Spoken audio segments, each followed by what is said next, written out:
Hi అండి. Welcome to our channel. ఈరోజు మళ్ళీ ఒక మంచి వీడియోతో మీ ముందుకొచ్చేసాను. సో, ఈజీ అండ్ టేస్టీ అయిన పరాటా ఇంట్లోనే ఎలా చేసుకోవాలో చూపిస్తాను. వచ్చేసేయండి. మైదా కదా! అన్‌హెల్తీ కదా! ఎలా తింటామని అనుకోకండి. రెగ్యులర్‌గా కాకపోయినా మంత్లీ వన్స్ ఏదో ఎప్పుడన్నా స్పెషల్ అకేషన్స్ అప్పుడు చేయడానికి బావుంటుంది. ట్రై చేయండి ఖచ్చితంగా. మీ అందరికీ నచ్చుతుంది. ఈ రెసిపీ కోసం ముందుగా ఒక బౌల్ తీసుకొని అందులో ఒక కప్పు పెరుగు వేసి, అందులోనే ఒక స్పూన్ సాల్ట్, ఒక స్పూన్ షుగర్ వేసి, పావు స్పూన్ తినే సోడా ఉంటది కదా! అది కూడా వేసుకొని బాగా మిక్స్ చేయండి. తర్వాత ఒక 2-3 స్పూన్స్ ఆయిల్ కూడా వేసుకొని, అందులోనే 1 ½ కప్ మైదా కూడా జల్లించి వేసుకోండి. మనకి ఎంత వీలైతే అంత బాగా కలుపుకోండి. ఈ కలుపుకోవడంలోనే మనకి మొత్తం లేయర్స్ అనేవి డిపెండ్ అయ్యి ఉంటాయి. సో, బాగా ఎంత బాగైతే అంత బాగా కలిపేసుకొని ఆ మిశ్రమాన్నంతా కొంచెం ఆయిల్ అప్లై చేసేసి మూత పెట్టి ఒక half an hour to 40 minutes పక్కన పెట్టేసుకుంటే పిండి బాగా నానుతుంది. మనకి కూడా చాలా బాగా వస్తాయి. సాఫ్ట్ అవుతుంది పిండి అనేది.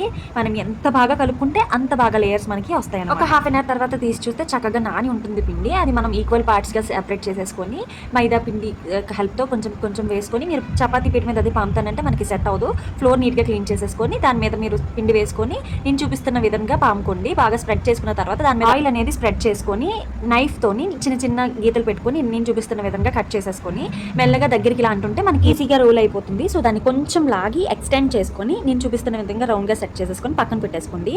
మిగతా అన్నీ కూడా ఇలాగే మామూలుగా చపాతీలా పామేసుకొని దాని మీద ఆయిల్ పెట్టుకొని అన్నీ కూడా రోల్ చేసుకొని పక్కన పెట్టేసుకుంటే మనకి కాల్చుకునేటప్పుడు ఈజీగా చేసుకోవడానికి అవుతుందన్నమాట.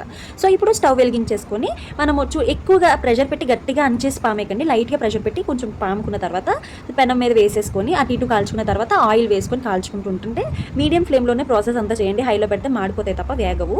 సో, మైదా కదా కొంచెం వేగడానికి టైం పడుతుంది. మీడియం టు లో ఫ్లేమ్‌లో పెట్టుకొని బాగా అడ్జస్ట్ చేసుకొని అటు ఇటు తిప్పుకుంటూ కాల్చుకుంటే మనకి ఎంతో ఈజీ అండ్ టేస్టీ అయిన పరాటాస్ రెడీ అవుతాయన్నమాట. సో, మిగతా పరాటాస్ అన్ని కూడా ఇదే ప్రాసెస్‌లో లో టు మీడియం ఫ్లేమ్‌లో అడ్జస్ట్ చేసుకొని కాల్చేసుకోండి. ఇప్పుడు ఇవన్నీ కూడా ఒక ప్లేట్‌లో వేసుకొని మూత పెట్టుకొని ఉంచుకోండి. లాస్ట్‌లో అన్నీ అయిపోయిన తర్వాత ఒక ప్లేట్ మీద పెట్టుకొని ఎవరి మీద కోపం ఉంటే గోబలు ఉత్తేస్తానంటారు కదా! అలా ఈ పరాటాస్ నొత్తేయండి. మనకి లేయర్స్ బయటకు వచ్చేస్తాయి. ఈ పరాటాస్‌కి వచ్చేసి హెవీ గ్రేవీ కర్రీస్ అయితే చాలా బాగుంటాయి. నేనైతే బటర్ చికెన్ చేశాను. రెసిపీ త్వరలోనే అప్లోడ్ చేస్తాను. So, until then bye by.